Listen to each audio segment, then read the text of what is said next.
Welcome, everybody, to the final special episode of Club Fantasy's No Punt Intended. I am Josh Hudson, one of the founders here at Club Fantasy. There's only two of us today. Only two consensus rankers decided that talking wide receivers was important, right? Ryan says, I got an auction draft. It's going to take all night. That's more important than giving you, the people, the analysis on why our wide receivers are ranked what it is. I'll give Austin a break because he's got work stuff. But Joel Wirth is with me. We're breaking down our Club Fantasy site consensus wide receiver rankings. So stay tuned.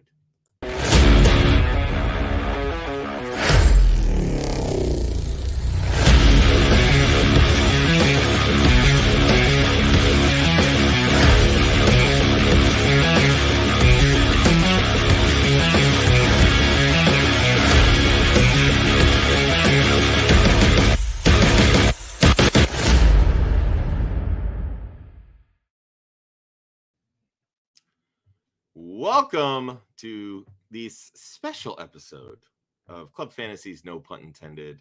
I, Joshua Hudson, am hosting today, which just feels very weird because I'm not a host at all. So I'm a makeshift host.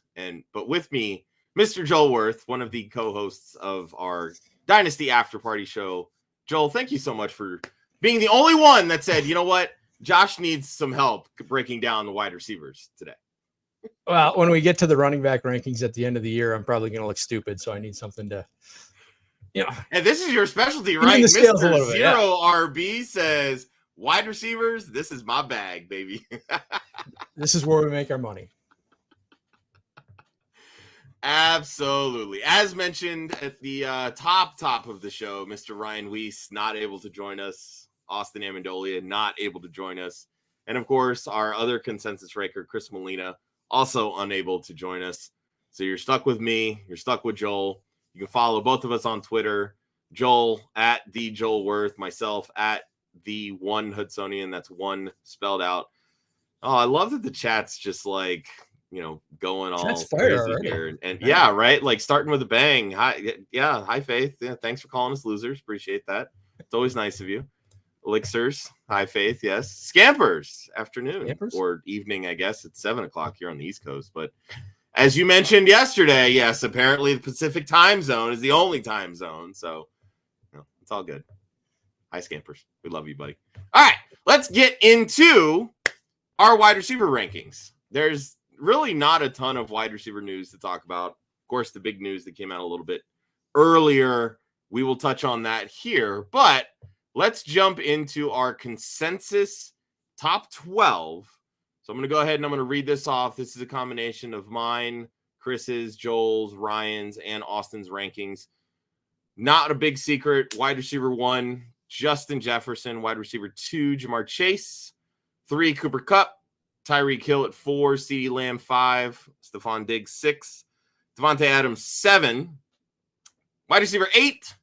The Sun God, Amon-Ra St. Brown, wide receiver 9, A.J. Brown, 10, Garrett Wilson, 11, Jalen Waddle, and 12, Chris Olave.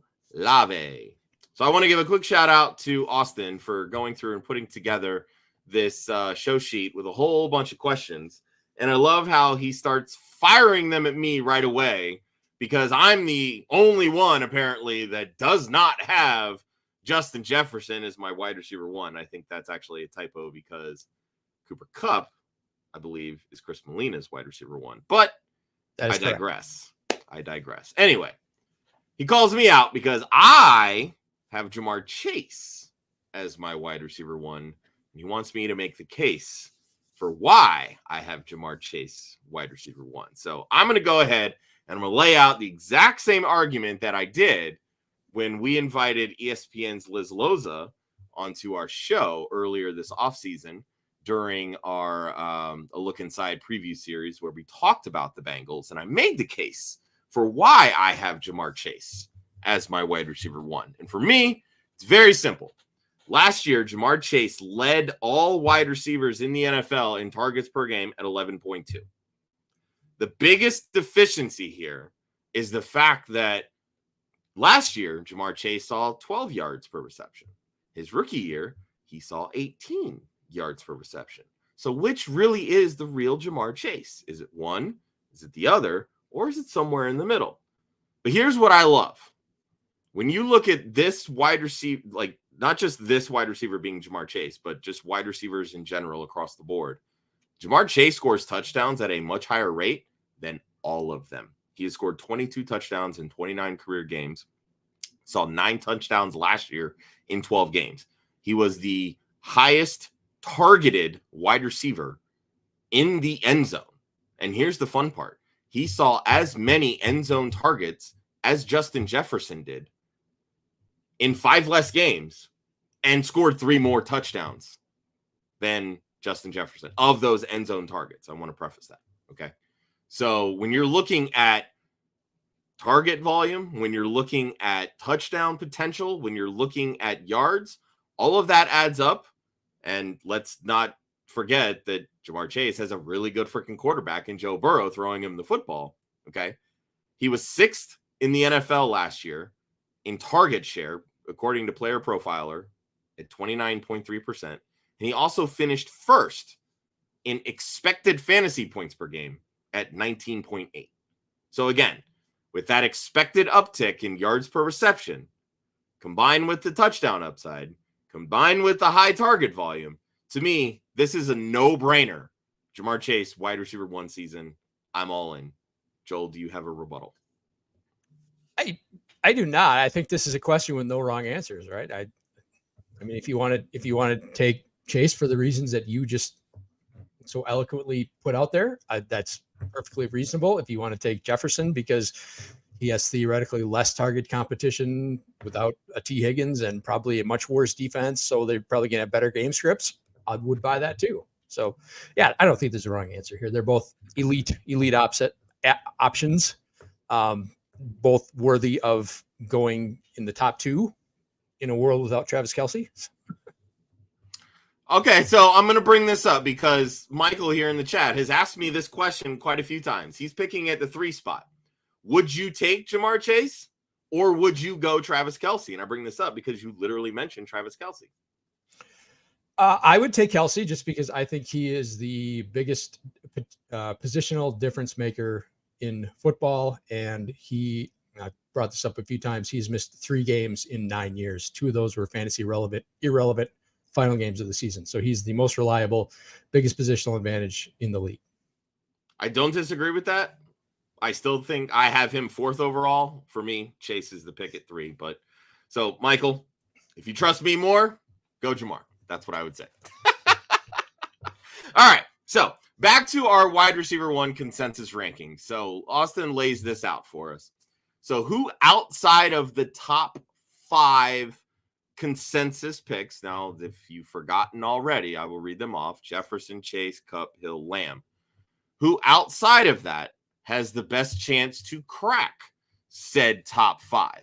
Austin points out he's going with Chris Olave. He was on pace to be the offensive rookie of the year before his injury. Now gets an upgraded quarterback with Derek Carr, who knows how to pepper a dominant wide receiver. We saw that last year with Devontae Adams. We've seen it in years past where Darren Waller was his number 1 target. I don't hate it at all. I just don't think that Derek Carr is all that good. Just my personal opinion. Ryan calls out Garrett Wilson. 0 issue with this pick. Aaron Rodgers, we know how much he loved throwing to Devontae Adams. We saw even the target shares that he went with to Christian Watson over that 4-game stretch.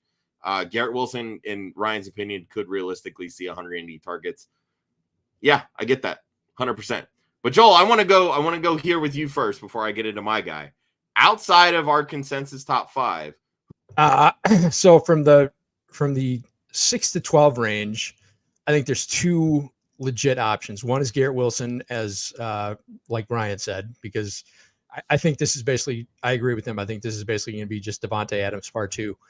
The other one I'll say is Amon-Ra St. Brown, because I think he could just be in a similar situation where he just becomes just a target monster. He's shown signs of that. I'm not really as much in on Jahmyr Gibbs and Sam Laporta taking targets away from him as a lot of people seem to think. And I don't where else is the ball going to go, right? Without Jamison Williams, you're looking at Josh Reynolds, Khalif Raymond as field stretchers. That just doesn't work. So I'm a little bit concerned about, we talked last week about defenses just kind of squatting in the middle of the field and just taking that area away. But I think there's a path to just massive target volume for Amon-Ra St. Brown.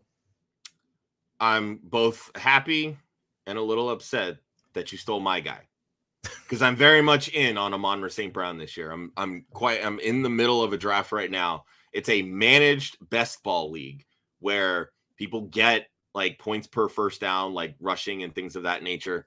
Obviously, the running backs are flying off the board. It's super flex. So I went quarterback first round with Justin Herbert, came back around, and in the 2 rounds since, I've added CeeDee Lamb and Amon-Ra St. Brown. I am all in on Amon-Ra St. Brown this year.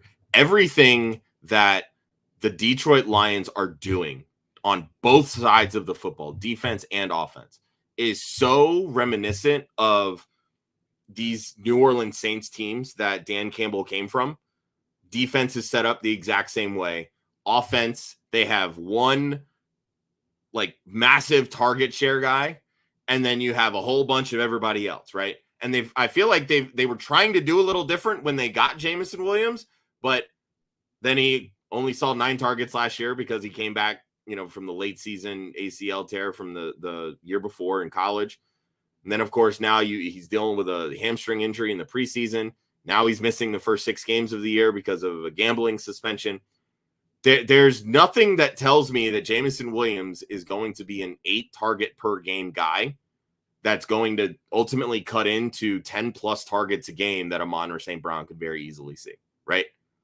Now let's look back to when the Saints had one big monster receiver eat up all of the targets on this offense. And yes, I'm talking about Michael Thomas. 3 straight years, 149 targets, 147 targets, 185 targets. Never once scored more than 9 touchdowns in a year. Was very easily a top 5 wide receiver 2 of those years, if not 3. I think he was wide receiver 7 in 2017, but I believe he was 3 in 2018, and obviously the 101 in 2019. And he's doing it at 11 yards per reception, right? Amon-Ra St. Brown is not a big down the field guy, but he catches a high volume of targets, which turns into a lot of receptions, which then piles up on the yards. This is a top 5 season waiting to happen. We know injuries happen. We know there's regression in some positions. It's only a matter of time before Stephon Diggs takes a step back, Devontae Adams takes a step back, potentially Cooper Kupp, so on and so forth. Somebody has to elevate. I'm joining the Matthew Berry train here, right? My guy, the Amon-Ra St. Brown, I'm in this year 1,000%.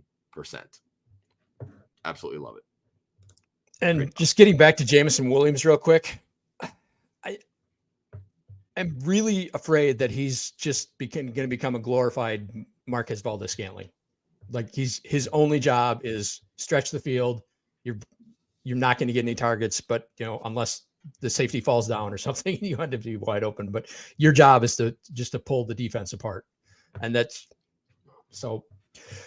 And that's really scary considering what they gave up to move up to get him. And I was really high on him coming out of school, but I'm afraid that that's just his role going forward.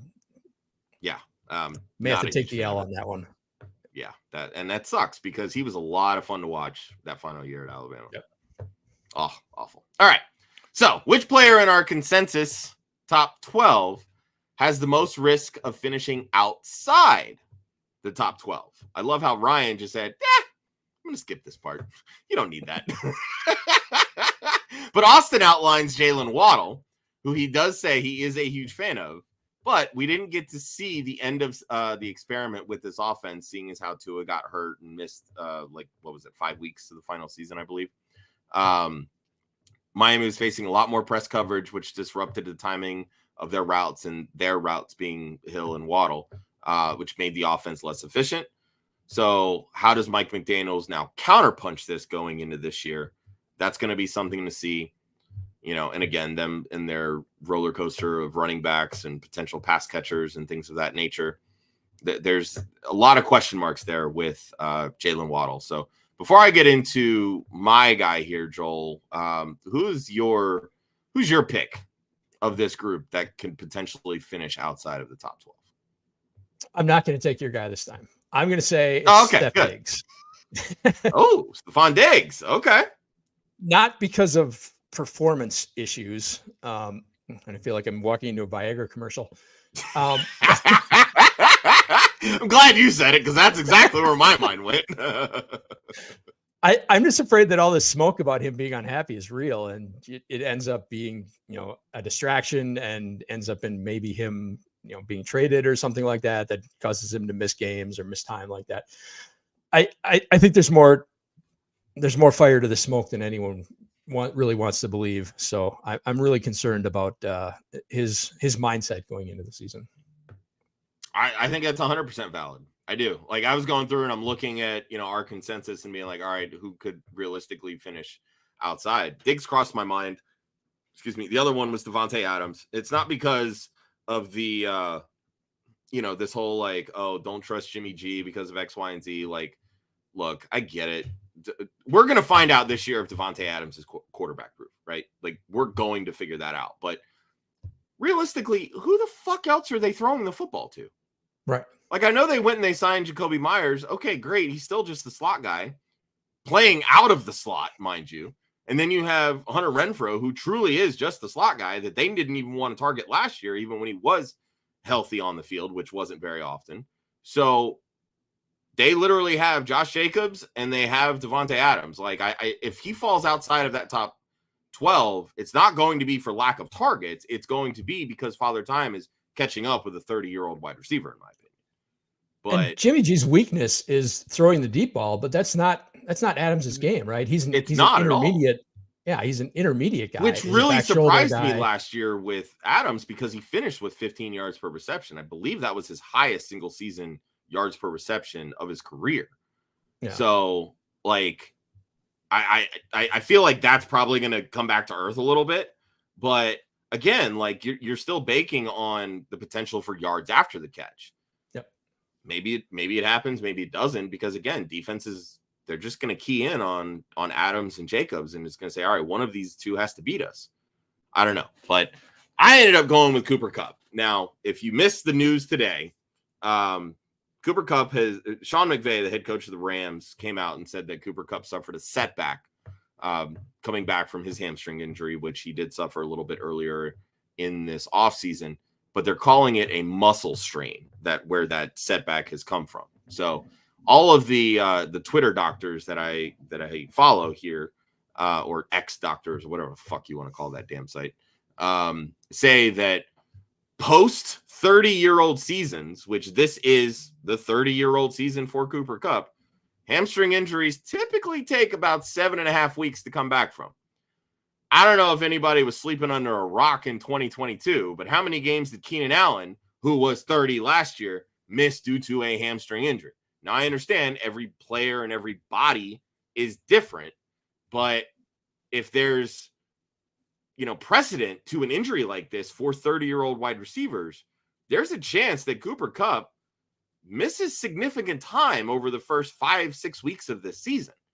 I'm not saying that he's going to miss 4 games or 5 games, but if they try to rush him out, he's going to, do that T. Higgins thing, right? Where, he lines up to play, but then after 10 snaps gets pulled out because, re-injures the hamstring or tweaks something or overcompensates and suffers a different injury. And, it's just the writing is on the wall there, right? And this offense goes through Cooper Kupp. So if he's not on the field, what's going to happen to the rest of this team? What wide receiver is going to step up? We've been waiting for Van Jefferson to step up for what feels like 15 years. That hasn't happened. Puka Nacua, the rookie, the hotshot, everybody wants him to be a thing. Guess what? He's still a rookie. And I believe a 6th-round pick of a rookie? I wouldn't expect him to, hop, skip, and a jump to relevancy here this early in the season. So, and we know the answer is not Ben Skoranek because he had the chance last year. And Tutu Atwell is about the size of a telephone pole, width-wise. So that's not happening. It's just there's so much about Cooper Kupp right now is scaring the absolute hell out of me.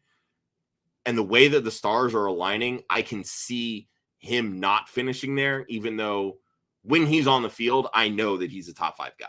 It's just right now, how many games is he going to be on the field? That's what worries me the most. Yeah, and you nailed the reason why the rest of us are so high on him. It's because he is that offense, right? Literally, he is the offense. So, yeah, you take that away, and like, what's the difference between the Rams and the Cardinals, right? I mean,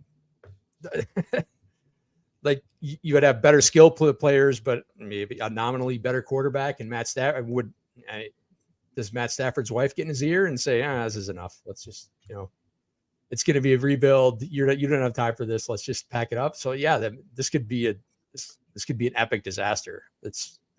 That possibility is out there.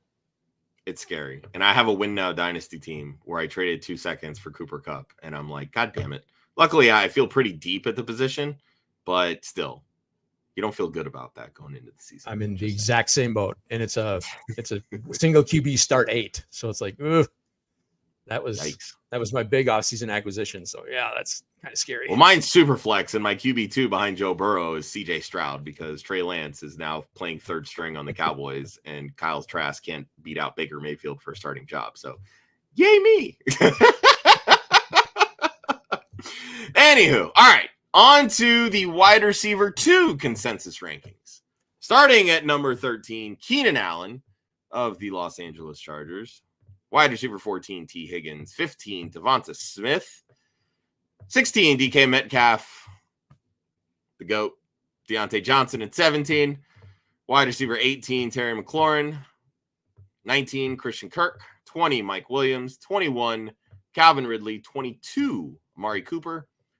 DJ Moore and Christian Watson round out the top 24. So as Austin points out, this is where shit gets interesting. We have some widely different rankings on a select set of players. So we're going to start here with Amari Cooper. Of the 4 of us, myself, you, Joel, Austin, and Ryan, you and I are the highest on Amari Cooper. I have him at 15. You have him at 20. But I'm going to start with you, Joel. Where's the appeal lie for you with Amari Cooper finishing as a wide receiver 2 this year in fantasy football? Well, let's start off by saying this is a bet on Deshaun Watson returning to form, which I expect to happen. But, preseason hasn't looked great, but I still expect him to be fine. If you look at Deshaun Watson historically, who has he thrived with, and that's DeAndre Hopkins. Amari Cooper and DeAndre Hopkins are almost the exact same size. They are the very similar players.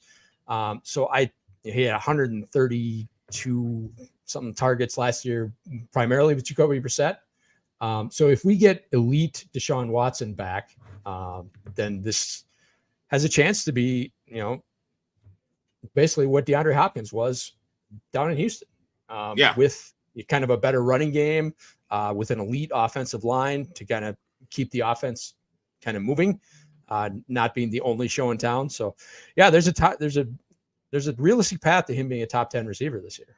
Yeah, and then, of course, you talk about how Stefanski's supposedly going to reshape the entire offense to spread it out more and run a lot more 11 personnel. I don't know how much of that I buy, but with the ability that Deshaun Watson brings over someone like Jacoby Brissett, who, is a serviceable quarterback, he certainly doesn't have that star potential that we've seen from Deshaun Watson in the past, despite what we saw at the end of last year, because that was probably some of the worst quarterback play I think I've ever seen. And that says a lot because we've seen Nathan Peterman throw the football. To the other team. Precisely 5 times and a half. But again, like, you're betting on the uptick in targets, which we know that Amari Cooper commands targets. It's what he's done, not just last year in this offense, but throughout his entire career. He's been a wide receiver 1. You expect the touchdowns to be there. We know how great his route running is. Just don't start him on the road and you'll be fine. It's not hard. It's okay. So yeah, I'm with you on Cooper. Like I said, he's my wide receiver 15. And, I think really this offense passing wise is going to go through Cooper and David Njoku. I think that's really what we've seen just from Deshaun Watson, whether it's been in preseason, the end of last year. That's where his top 2 targets are going to be, and everybody else is kind of fighting for scraps there. Austin and Ryan both have Cooper at wide receiver 27. Austin chimes in. He doesn't believe in the Cleveland offense until he sees it. Ryan kind of echoes that. Again, like, I get it. This offense has truly been run. And we know that offensive coordinators are typically hard-pressed to change their stripes. It's just what they are. They're very stubborn people. And at the end of the day, they're only so creative. Yeah, unless you're already creative. And Stefanski is not very creative. So no, but there's the opportunity to like spread the field and then try to run the ball out of the spread. And that, that's something that, may keep Stefanski kind of in his comfort zone, but still kind of get some more receivers on the field and open up the passing opportunities a little bit more. I'm with you there. So speaking of wide receivers that we're kind of flipped on, let's talk about DJ Moore and his new home with the Chicago Bears. Austin and Ryan both like him. Austin has him at wide receiver 19, Ryan at wide receiver 20. You and I are a little down on DJ Moore. I have him at wide receiver 30. You have him at wide receiver 31. For me, this boils down to the growth as a passer when it comes to Justin Fields. He threw the football 377 times last year. That is not a lot when it comes to throwing the football.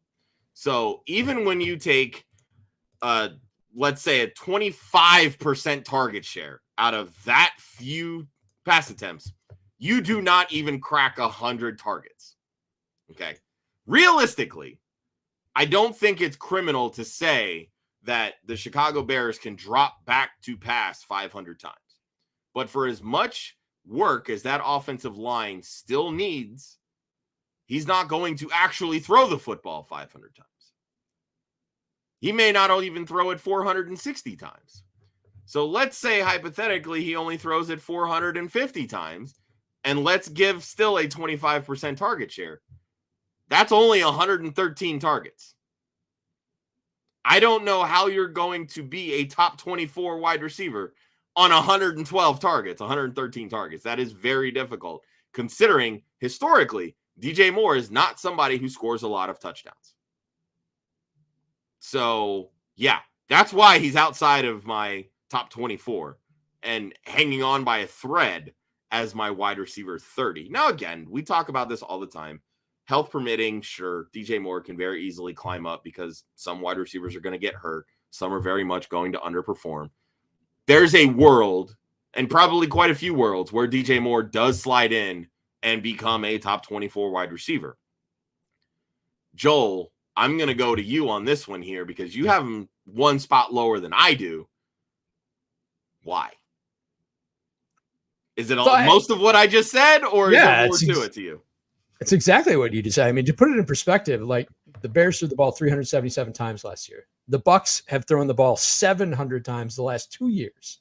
Like, that's Tom Brady, but I mean, that's like 50%. That's insanely low. And if this was like Devontae Adams or, Tyreek Hill or somebody who's going to generate 170 targets on their own, then you could say, okay, everything's going to go to him. DJ Moore's never been that guy, right? He's never been an elite target hog. He's a yards after the catch wide receiver. Yeah, exactly. So he's not a transformational receiver. He's not enough to just come in and change this offense. And I don't think they want to change, right? They brought in Deonta Foreman. They drafted Roshan Johnson. They have Khalil Herbert, who they profess to like, and I obviously like. So, yeah, they have an offensive line that is much, much, much better at run blocking than pass blocking. And now Tevin Jenkins, their starting guard, is on the PUP list and missing at least the first 4 games. So while their offensive line maybe got a little bit better, they're not starting healthy, and that's not a good sign for the growth of your young quarterback as a passer who does typically hold on to the football way too long. And a lot of that is just in his mechanics because of, the windup that needs to just go away. So, yeah, there's just no way to see this being a heavy volume pass offense. No. And for that, like, even like, you know, we've talked about, I mean, even at 500 targets or 500 pass attempts, might take sacks out of the equation, right? At 500, even if DJ Moore commands a 25% target share, you're looking at 125 targets. Now, could that sneak him in? Sure. But I feel like he would still have to score 8 touchdowns for that to happen. Right. And he's never done that. Yep. So it just, to me, it's a bad bet when you're looking at where he's currently going at ADP, which is why I'm not going to have very many, if any, shares of DJ Moore this year in fantasy football. But here's the reason why we all came here. Christian motherfucking Watson of the Green Bay Packers. He's all over the place in our rankings, right? Austin has him at wide receiver 32. I have him at wide receiver 25. Ryan says that he's hung out and done way too many shows with Joel and has him at wide receiver 16. But Joel, you are bought all the way in. You have Christian Watson at wide receiver 14. We've obviously seen the potential of Christian Watson scoring, 7 touchdowns in a 4-game stretch last year. Finished with 8 in a rookie season where he did miss a few games due to some injuries. All right, Joel, here's your soapbox. You can transfer it from Sundays now to this last remaining Thursday, No Punt Intended show. The floor is yours. Why are we bought all the way in on Christian Watson as a top 15 wide receiver in 2023? So there's multiple reasons, right? Obviously, this just doesn't happen in a vacuum. One is it's a bet on the offense being significantly better, and I've laid out the case to why I think Jordan Love is a significantly, like, Aaron Rodgers is holding this offense back, and Jordan Love is a significantly better quarterback for this offense, regardless of whether he's a better quarterback than Aaron Rodgers. That's irrelevant. He's going to open this offense up, right? They're going to be able to run RPOs. Aaron Rodgers can't spell RPO. It's just not an option. They've got other playmakers. We've seen, like, in the preseason, we have seen defenses start to roll their coverage to Watson. That's how much they respect him. They know he is the threat on this offense. But you still got Aaron Jones, who's an elite playmaker in the backfield. They're going to split him out. They're going to run. Putting Love in the offense just opens up so many other avenues for production for this offense. They're going to run a lot faster than they did with Rodgers. It's just going to be a more efficient offense all the way around. And then there's just Watson is like, he's an elite talent. He's like, I think he was like the 6th all-time highest RAS score, like in the discussion with Calvin Johnson. He's an elite athlete for his position. There were questions coming out, right? How refined was he coming out of a heavy run offense in NDSU? Whether he could catch the ball. He obviously had some issues catching the ball, but that's been improved. It's not perfect yet, but it's better. So he was kind of an elite prospect who kind of dropped in the draft. He didn't drop that far. He was the 34th overall pick. So basically a fringe first rounder. Just because of, the questions because he was a small school. He has transcended those questions, right? He's shown that he can be an elite playmaker at this level. And now he's going to be in an offense that's going to support him much more than it did last year. And hopefully, like, I made the case that the reason we see these second-year leaps from these rookie players is, when you get done with you finish your season in college, you've got to go through your Senior Bowl or whatever your bowl game is, and then you go to the combine, and then you have, you're prepping for the combine, and then you're prepping for the draft, and then you got, you go to your first off-season workouts, and you've got to learn the playbook. There's so much to take in that you don't have time to get in the weight room. You don't have time to work on, you're getting your football body in shape. So that's why I expect him to stay healthier this year. There were some times like when he would run end arounds where you'd like, if he put on a little bit of, got himself a little bit stronger, he'd just be able to run over that defender that just tackled him. So I think all arrows are pointing up with Watson. So I'm going to bring up this point from Austin, who A, thinks the touchdowns don't keep up, but B, feels that Romeo Doubs will be the target hog and Watson being the downfield threat. We've seen this sort of behavior, I'll say, with 2 wide receivers, a la the Chargers with Keenan Allen, Mike Williams. He feels that you're basically getting discounted Mike Williams, who may score you 20, but also score you 4. So where do you have Romeo Doubs And why do you think that Doubs isn't the threat to Watson that Austin clearly thinks is? Couple things. One, Dobbs has got to stay healthy, right? He's had had a high ankle sprain last year. He's already got a hamstring issue that they're being really kind of tight-lipped about. So we don't really know what the deal is. The other thing is he's got to learn to catch the ball, right? I mean, for all the struggles, the high-profile struggles that Watson had with some pretty high-profile drops, Dobbs had the highest drop rate of any wide receiver above whatever 40 targets or whatever it was. I mean, he had some really bad drops last year, and it's kind of carried over into the preseason. I expect Doubs to art target Watson, but I think Watson is basically, and I've made this point before. You remember back to AJ Brown's rookie year where he had 950 yards and 10 touchdowns on 50 receptions. And everyone said, oh, he can't repeat that efficiency. Well, he has. He's gotten even better because he's that damn good. And I think Watson is that kind of player. I like it. For what it's worth, I have I can't remember exactly where I have Romeo Doubs, but just in the target breakdown, I ended up pushing him just over 100 targets, and I have Watson with 124. Now, again, keep in mind, I only have this team throwing the football 534 times. This is a pacing issue for me. They're going to run the football. They're going to try to play good defense, and they're just going to make the passes that they need to make. So I don't have Jordan Love lighting the world on fire. I only have him at 262.78 fantasy points, and I have Watson at 237 and Doubs at 153. Now I do have, like you said, right? Watson being that big play guy, I have him at 13.8 yards per reception, which honestly I think is kind of low. I do have him scoring 8 touchdowns, which I could see that potentially hitting 10. Again, just depending on how explosive this offense is truly going to be.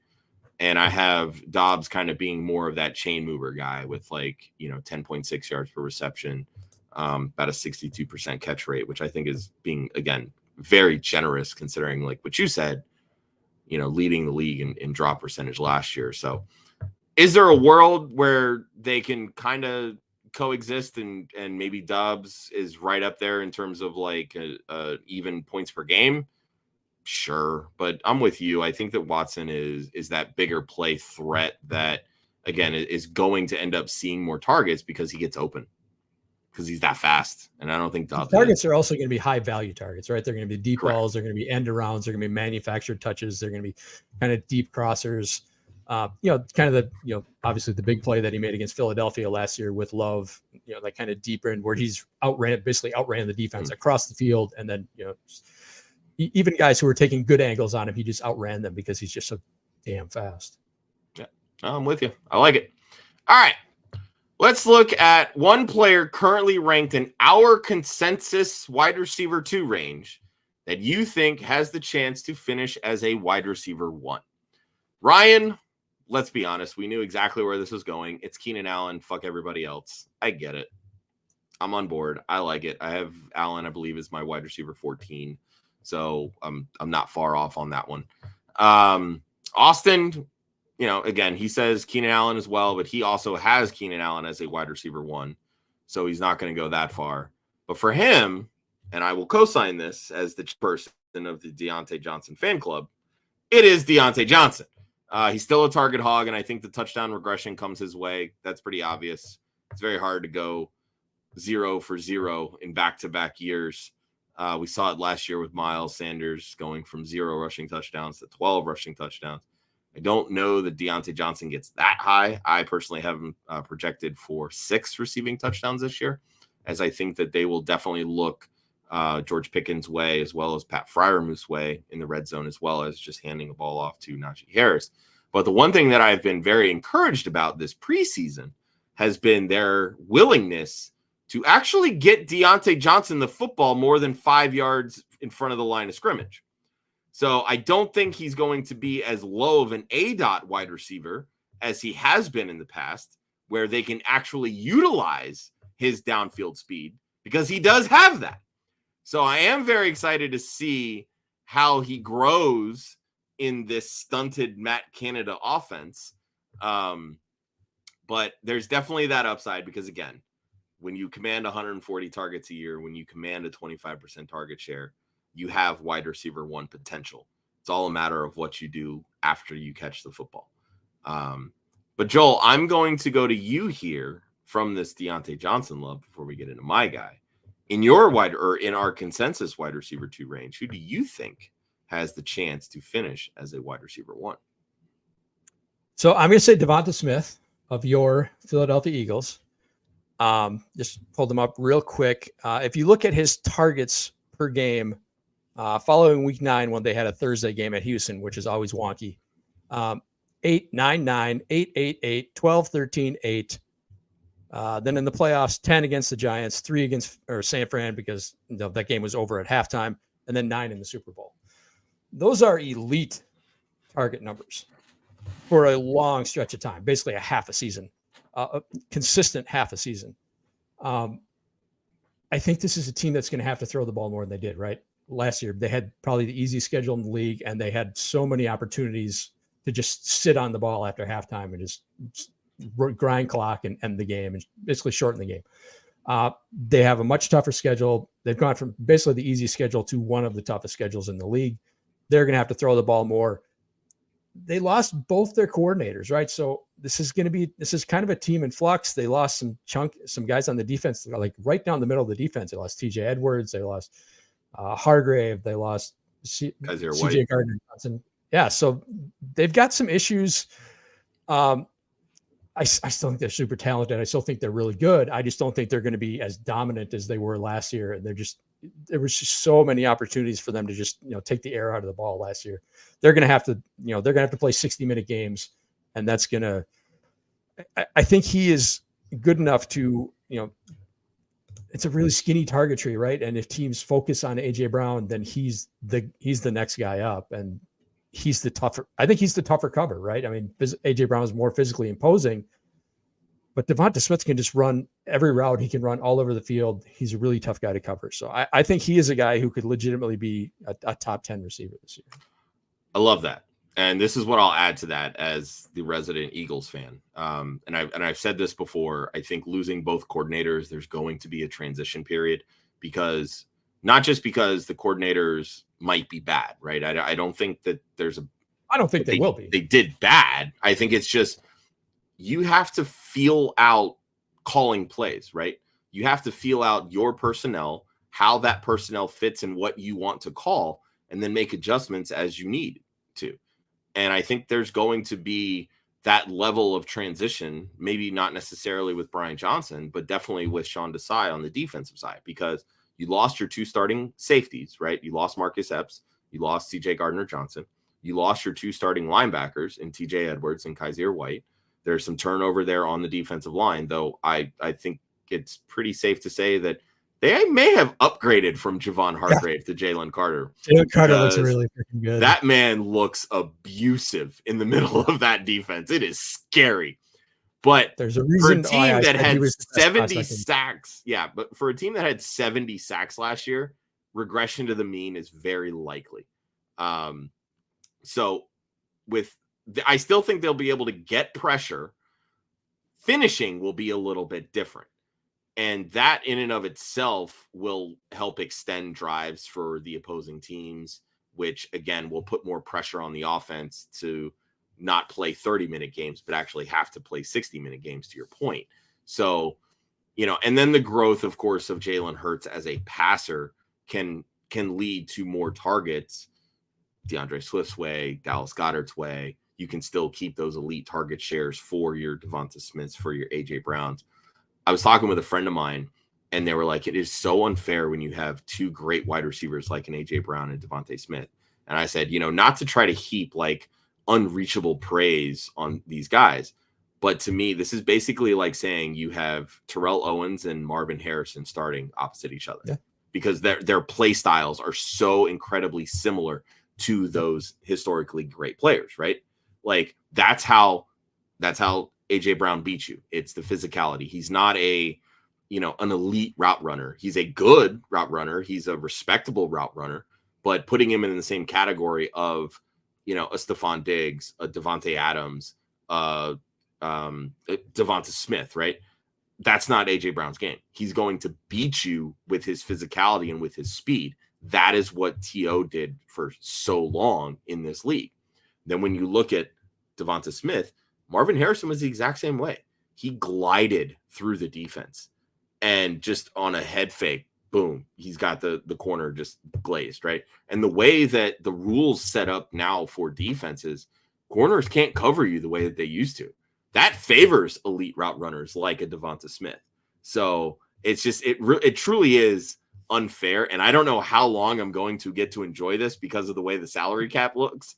Like, one of them is going to eventually go, but damn, I want to see these guys together for a very, very long time because it's only going to make Jalen Hurts better as a quarterback and essentially put us in a position every single year to compete for a spot representing the NFC in the Super Bowl. So I love that pick. I'm with you. And again, he finished as a wide receiver 1 last year. So I don't think it's out of the realm of possibilities that it can happen again this year. My pick is Calvin Ridley. I am all in on the Jags offense this year. I absolutely love what they've put together, what they've surrounded Trevor Lawrence with. We know how good of an offensive coordinator and a play caller Doug Peterson can be, especially when he has the personnel to do what he wants to do. He has a tight end that can stretch the field. He has a deep threat in Zay Jones, who can be a quality number 3 wide receiver. We saw him be a quality wide receiver 2 last year. And now you're putting him in a position where he has to play an even lesser cornerback. Dude, that's a matchup nightmare for defenses. And now you're bringing in somebody who's proven that he can be a wide receiver 1 on a team, but doesn't even have to be a true wide receiver 1 because we saw how good Christian Kirk was last year. Like, if you told me this team was going to throw the football 700 times and Calvin Ridley wouldn't be a wide receiver 1, I think you're bonkers. That's crazy. I don't think this offense is going to throw the football 700 times. I'm saying that they have the potential to do it, but I don't think 630 pass attempts is out of the realm of possibilities either. I'm all in on this offense, and I think that Calvin Ridley could very well get there. And I think this same topic could extend to Christian Kirk, who, again, also was a wide receiver 1 last year. Is there more competition for targets because Calvin Ridley's there? Sure. But if you're telling me one is better than the other, Calvin Ridley is a better wide receiver, in my opinion, than Christian Kirk. Christian Kirk is a little bit more limited to playing in the slot, and I think that's truly where he excels best as a slot receiver because he's so quick in and out of his breaks. Calvin Ridley is just a monster of a route runner. He is so incredibly good. I don't know how much the time off is going to affect him. Maybe a little bit of a slow start, but all told throughout the season, I'm all in. I love it. Give me all the Calvin Ridley this year, even at his extended ADP there. All right, I want to get to this user question really quick before we dive into kind of the last little bit. From over on Twitch, excuse me, Jair's, I'm probably not pronouncing that right. He has an open roster spot, wants to know who he can go grab on the waiver wire out of Tank Dell, Rondell Moore, Van Jefferson, Jalen Hyatt. Rondell Moore, wide receiver 2 there in Arizona with a horrible quarterback situation at the moment. Van Jefferson, we talked a little bit about Cooper Kupp earlier. If he misses any time, Van Jefferson ultimately becomes the wide receiver 1. Tank Dell, the electric rookie who looked fantastic in that first opening preseason game. Still a little bit of competition ahead of him when you look at Robert Woods, Nico Collins, and Noah Brown all ahead of him on the depth chart, at least early on. And we all know this is a very pro Jalen Hyatt podcast. So, Joel, I'll start with you. Out of these guys, who would you be looking at to fill this empty roster spot? So I'm going to immediately rule out Rondale Moore and Van Jefferson just because like they're very similar in that they both had multiple opportunities to, get in the lineup and earn targets, and they've never done it. So I'm done with both of those guys. I'm going to say Jalen Hyatt just because his skill set lines up with Daniel Jones in that Hyatt's a deep threat. Daniel Jones is a better deep ball thrower, and they really don't have anybody like him, right? He fits a need. They don't have they got a bunch of slot guys and Darren Waller and Jalen Hyatt. So I think he's the one guy who's got a path to targets. Tank Dell, you hit on it. I think he's going to be behind those other guys, plus Dalton Schultz, who I think is maybe the guy who earns more targets than anyone in that offense. So I'm going to say Jalen Hyatt. Yeah, I'm with you on Hyatt here. Look, I get Van Jefferson, and I don't think it's a bad early season move. But like you said, I mean, this is a guy that's never shown that he can earn targets. So, and he's been on the field without Cooper Kupp and still not earned those targets. So, it just, to me, it feels like a wasted spot when you're adding somebody like Van Jefferson. I would much rather chase the upside of somebody like a Jalen Hyatt, who, like you said, fills a need that this team just does not have. You can make the case that maybe he's sitting at wide receiver 4 right now, and I love that, people want to make such a big deal out of this, the video that was circulating where Sauce Gardner was covering Jalen. Jalen beat him. If that's Daniel Jones throwing that football, Jalen Hyatt scores the touchdown over Sauce Gardner. Tyrod Taylor is not a great quarterback. It's no crime to not be able to beat Sauce Gardner. He's the best corner in the league. So, that's not necessarily something I'm going to ding him for. Correct. But yeah, for me, that I would much rather chase the upside with Jalen Hyatt, though I am kind of curious, if you're still listening, Jair's, who your other wide receivers are, because in my opinion, I do think that kind of plays into where I would want to go. Like if your starters, for instance, or some of your other bench guys are a little bit more on the upside range, like a Jalen Hyatt, I might lean towards Van Jefferson, only based on the opportunity that I think he can see over the first couple of weeks, even though I don't love him much long term. But yeah, for me, Joel mentioned it as well. We're on the Jalen Hyatt train when it comes to this. So let's go into kind of the last little question. And depending on how fast we get through this, I may have another one for you, Joel.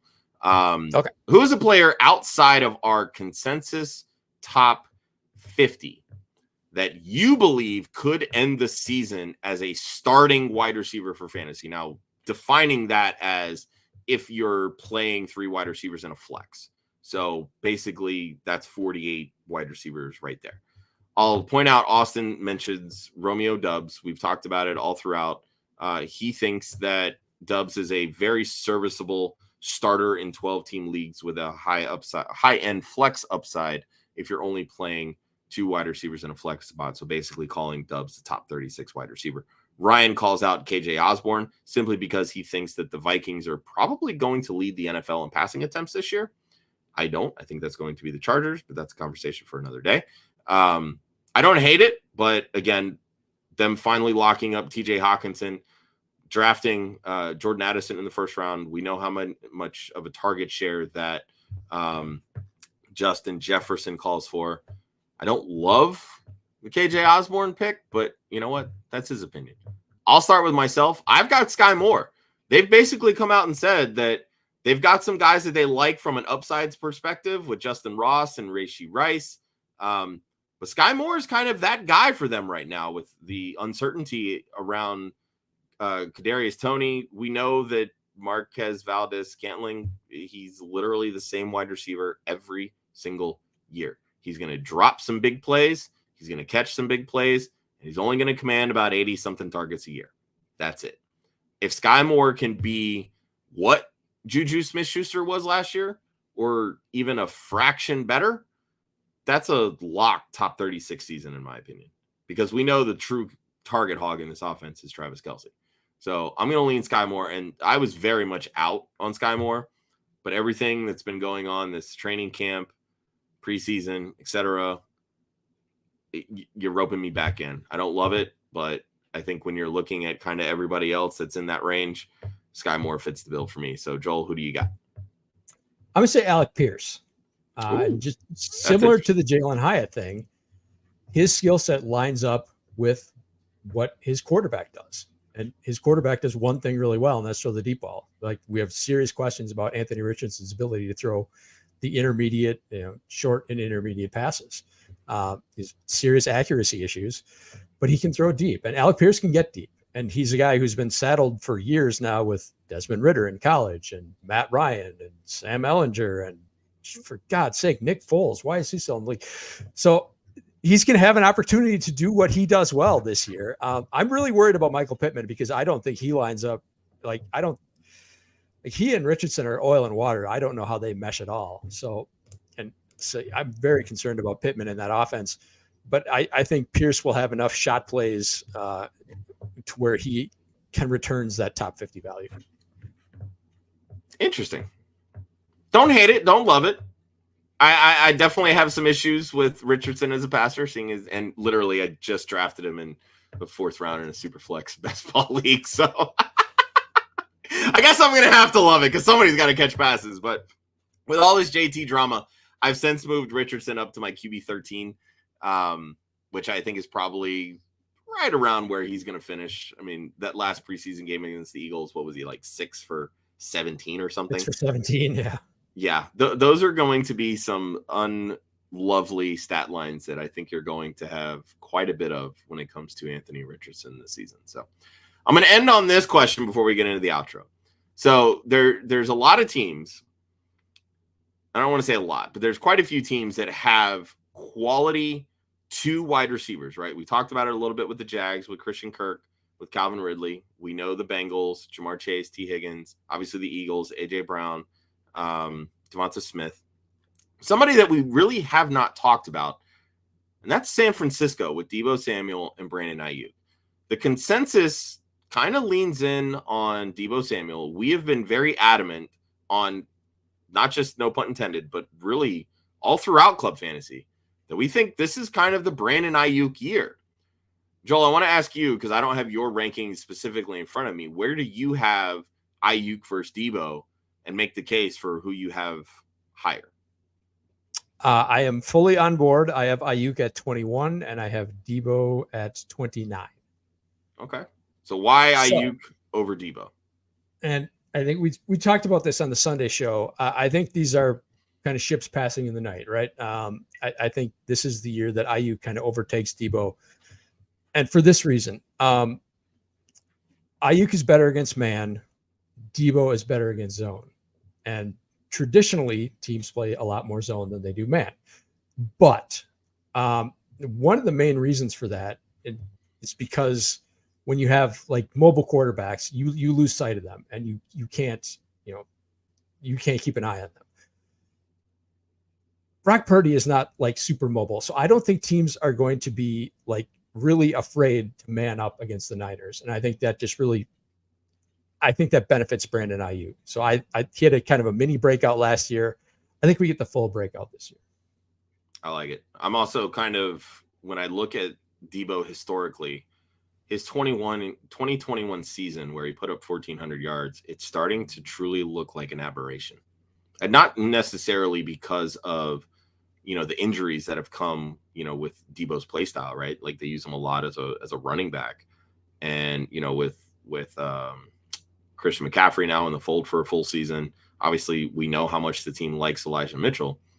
I think those rushing attempts are going to slowly start to come back down to earth and be kind of more along the like Curtis Samuel range, where it's like, 20, 21. So maybe like 1.5, 2 per game kind of thing. And that depresses a lot of Deebo's value, because that's so much of where that came from was because he's getting 30 to 50 rush attempts per year as a wide receiver. So when you look at it that sense, they kind of use him as like a gadget wide receiver, right? Like they kind of scheme for him to get open because he's not the type of route runner that can create separation and do it himself. Like he's not what Brandon Ayuk is. Like Brandon Ayuk is a traditional wide receiver. He finds a way to get open through his route running. And so when you have to go through and scheme open players, defenses tend to catch up. And, we talk about how great of an offensive coordinator or play caller, that Kyle Shanahan is and can be. He's also really fucking stupid because he leaves his quarterback out to dry with no blockers in front of him. And I don't know if you've seen this offensive line play football, but outside of Trent Williams, they suck. And they got worse. Yep. They got worse. So I think that doesn't really play to Deebo's strength, in my opinion. So we'll see how this plays out. I'm like you. I have them kind of actually back to back in my rankings, if I'm not mistaken. I have Ayuk at 27 and Deebo at 26. So, but I have them within 2 targets of each other. I have Ayuk with way more yards, and really it's the prospective rushing that even like 20 attempts can potentially like put Deebo over Brandon Ayuk. But again, those are variables. You don't know if he's going to get those, right? You're just kind of assuming that he gets 20 plus rush attempts this year. So I would much rather wait and take Ayuk at his current ADP versus take Debo at his. So yeah, when you take ADP into it, then I would definitely. I mean, I would rather have Ayuk straight up, but when you consider that Debo's going before Ayuk, I would much rather almost have, 2 full rounds in some much instances. rather have Ayuk at his ADP than Debo at his. 100%. All right, that's it. The final show. Well, actually, not the final show before, because we do have one more mock draft show before we kick off. What is the 2023 NFL season? This is what we've been waiting for. This is what we've been leading up towards. So damn excited. One final mock draft show. It's a PPR mock draft on Monday at 11 a.m. No Punt Intended is back on Wednesdays at 7 o'clock. Joe, Ryan, myself, we will be previewing week 1 of the NFL season, our first Start 6 show of the year. We will have the Sneaky Girls back Thursday at 6:30 p.m. Eastern. Friday morning, not this tomorrow Friday, the following Friday, we will have the debut episode of our new DFS show, DFS Academy. Ryan Weiss will be hosting, Austin Amendolia, and Kelly Singh from our Women of Fantasy Football podcast, and of course, from our Who's Your Caddy Golf DFS podcast. And then Start Sit, different day, Saturday mornings, 11 a.m. Eastern. And Joel, we're sticking on Sundays, correct? For Dynasty After Party, we're just moving into 7:30 during the season. We're going to shift it up a half an hour. Yep. But we're going to stay on Sundays. All right. Live and then we will. There you go. So we'll have Dynasty After Party, 7:30 on Sundays. And then taking the place of Mock It Like It's Hot, the return of Monday's Hangxiety, Ryan and myself, Monday mornings, 11 a.m. Eastern, recapping the weekend of games. Stay tuned to the website, www.clubfantasyffl.com. We'll going back to a weekly schedule now with some of our stuff. Still debating on what we're going to do for a Start Sit. Part of me wants to kind of do a video, even though we have 2 Start Sit shows, kind of do some fun with it. I don't know. I haven't decided yet, but a lot of other stuff. So stay tuned to the website. You can follow Club Fantasy on Facebook, Twitter, Instagram at Club Fantasy FFL. Also on YouTube, Club Fantasy FFL there. Follow Joel at the Joel Wirth, myself at the one Hudsonian. That's the one spelled out. And all of our rankers, Austin at Austin_FFL, Ryan Weiss at the Fantasy 5. That's 5 spelled out. And of course, Chris Molina at ChrisMo2413. Always remember, defense wins championships. Offense wins fantasy football. We will see you back on Wednesdays, 7 o'clock Eastern.